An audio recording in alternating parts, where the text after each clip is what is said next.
गाय और बकरी की दोस्ती। दूर पहाड़ों के बीचों बीच नंदू का घर था। नंदू और उसकी पत्नी दोनों अकेले वहाँ पर रहते थे। उनके आसपास और किसी का भी घर नहीं था। नंदू के पास एक बकरी थी जिसे थोड़े दिनों पहले एक बाघ ने आकर शिकार बना लिया था। उस बकरी का एक छोटा सा बच्चा दिन रात अपनी माँ के लिए रोता तड़पता था। देखिए ना जी, हमारी छोटी सी बेला कुछ खा ही नहीं रही है। उसे अपनी माँ के दूध की बहुत याद आ रही है, लेकिन क्या करें, इस गरीबी के कारण उसके लिए दूध तक लाने के लिए हमारे पास पैसे नहीं है। मैं बेला के लिए ताज़ा ताज़ा हरी हरी पत्तियां लेकर आया हूँ। एक बार उसे खिला कर देखता हूँ, क्या पता वो खा ले। नंदू लाख कोशिश करता है बेला को वो हरी पत्तियां खिलाने की, लेकिन बेला अपना मुंह तक नहीं खोलती है, क्योंकि वो अभी बहुत छोटी थी। उसे दूध के अलावा कुछ भी खाना पीना नहीं आता था।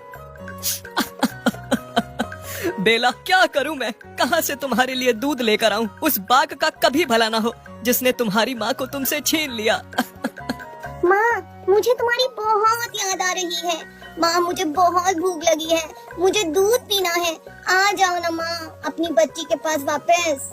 नंदू और उसकी पत्नी चिंता में थे कि वो कहां से बेला की माँ को वापस ले आएं और उसे दूध पिलाएं। वहीं जंगल के दूसरी ओर एक बहुत ही खूबसूरत गांव था, जहां के सभी लोग पेशे से ग्वाले थे। इसी गांव में भोला रहता था, जिसे पढ़ाई लिखाई में बिल्कुल भी दिलचस्पी नहीं थी और उसके जानवरों से उसे बहुत लगाव पर प्यार था। पढ़ाई में दिलचस्पी ना होने के कारण उसके पिता ने उसे एक गाय खरीद कर दी थी, जिसके साथ वो पूरा पूरा दिन मस्ती करता रहता था और उसे चराने जंगल ले जाता था।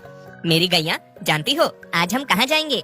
कहाँ जाएंगे हम? तुम देख रही हो उस ओर पहाड़ों के बीच कितना खूबसूरत जंगल है। आज हम उसी जंगल में जाएंगे। मैंने सुना है वहाँ पर बहुत लंबी लंबी और हरी घास है। तुम पूरा दिन घास चरना और मैं वहाँ टहलूंगा।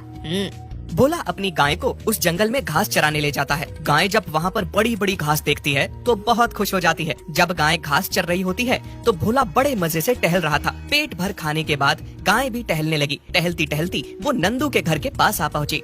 बेला जब गाय को देखती है तो उसे ना जाने क्यों गाय में अपनी माँ का रूप दिखता है और वो दौड़ी दौड़ी सीधी गाय के पास आती है और उसके गले से लिपट जाती है। गाय भी उसे माँ की तरह प्यार देने लगती है। अरे, हम तो टहलने आए थे, ये गाय कहाँ चली गई? कहीं खो तो नहीं गई? चल के देखता हूँ। भोला जब देखता है कि उसकी गाय बेला के साथ खेल रही है, मस्ती कर रही है, तो उसे देखकर बहुत खुश होता है।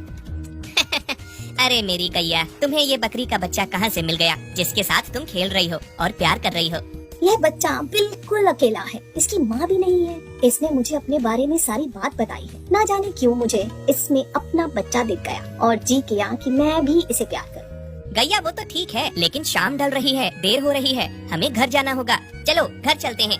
गाय भोला के साथ घर तो चली आती है, लेकिन उसे बेला के लिए बहुत बुरा लग रहा था। वो मुड़ मुड़ के पीछे बेला को ही देख रही थी। बेला भी उसे एक टगर देखे जा रही थी और रो रही थी। माँ,